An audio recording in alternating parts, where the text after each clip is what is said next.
Κύριε Δήμαρχε, κύριε Πρόεδρε της ΕΠΟΦΕ, κυρίες και κύριοι, καλησπέρα σας.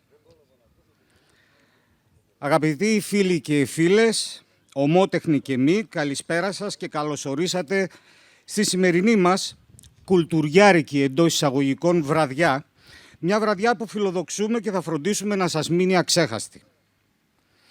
Ο Δήμος Αλεξανδρούπολης, λοιπόν, μας έχει κοντά του για άλλη μια φορά εδώ στον δικό μας χώρο, που τόσο αγαπάμε και από ό,τι φαίνεται μας εμπνέει, συμμετέχοντες αυτής της εορτής της θάλασσας, της νύχτας και της Πανσελίνου, του Οξύριγχου, όπως λέγεται η σημερινή. Και τον ευχαριστούμε θερμά λοιπόν τον Δήμο Αλεξανδρούπολης, γιατί πάντα δίνει βήμα σε εμάς, αλλά και σε άλλους ποιητικά ανήσυχους πολίτες του. Τρίτη φορά το εν λόγω εγχείρημα και από τώρα προετοιμάζουμε ήδη το επόμενο βήμα μας.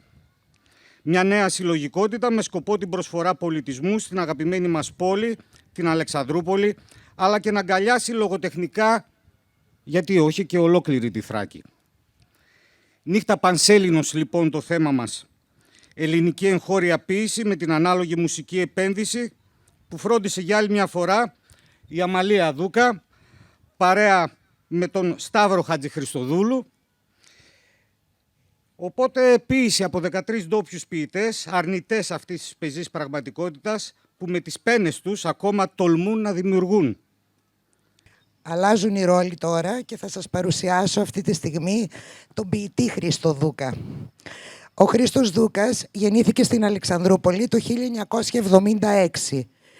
Ήδη από το 1989 συμμετέχει ενεργά σε διάφορα μουσικά σχήματα, είτε ως μουσικός είτε ως στιχουργός.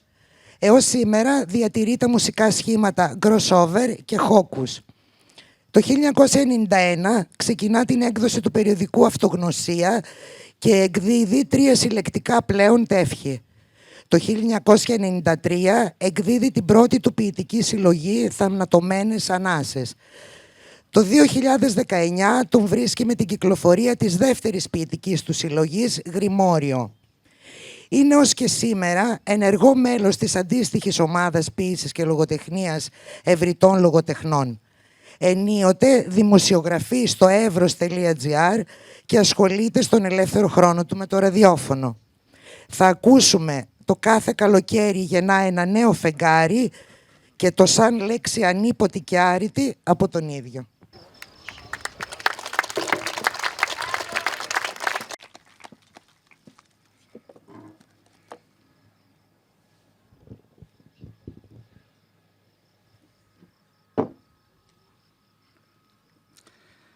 Κάθε καλοκαίρι γεννά ένα νέο φεγγάρι. Ένα βράδυ στη Σκοπιά. Στις νύχτα στο σκοτεινό το βάθος, η Πανσέλινος προβάλλει αργυρή. Ένιγμα κρεμασμένο στο αυγουστιάτικο κύμα, καλύπτει μυστικά που δεν υπόθηκαν ποτέ. Η θάλασσα καθρέφτης μαύρου μυστηρίου σέρνει ψιθύρους του νερού στα βράχια. Στην άκρη του απείρου το φεγγάρι σκύβει σαν μια σκυρή αγκαλιά αόρατη, μα πάντα ζωντανή. Αλαβάστρινοι αχλοί τα σώματα τυλίγει, φλόγες ανέγγιχτες τρεμοπαίζουν στην άμμο, το βλέμμα εγκλωβισμένο σε ατέρμονη πλεύση προς την Άβυσσο, η στιγμή που σβήνει πριν μιλήσεις με γρίφους μυστικά. Κι αν ρωτήσεις ποια φωνή τα υφαίνει, ο άνεμος της θάλασσας γυρίζει λαθρέα και απαντά. Κάθε καλοκαίρι γεννά ένα νέο φεγγάρι, στο όριο του ονείρου, στην όψη του πεπρωμένου.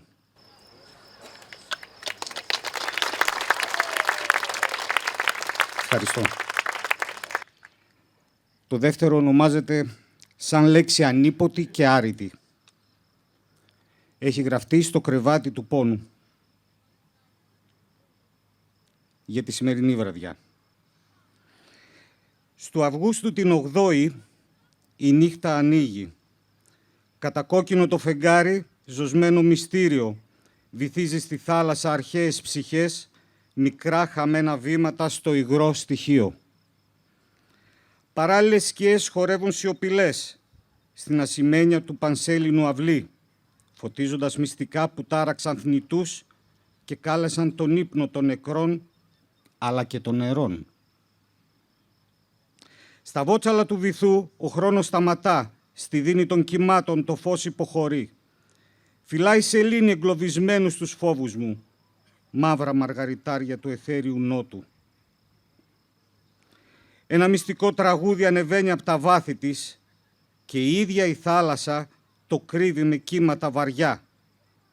Ο κόσμος ολάκερος δονείται σαν λέξη ανίποτη και άφατη στο βλέμμα της νύχτας στην άκρη του φεγγαριού. Ευχαριστώ.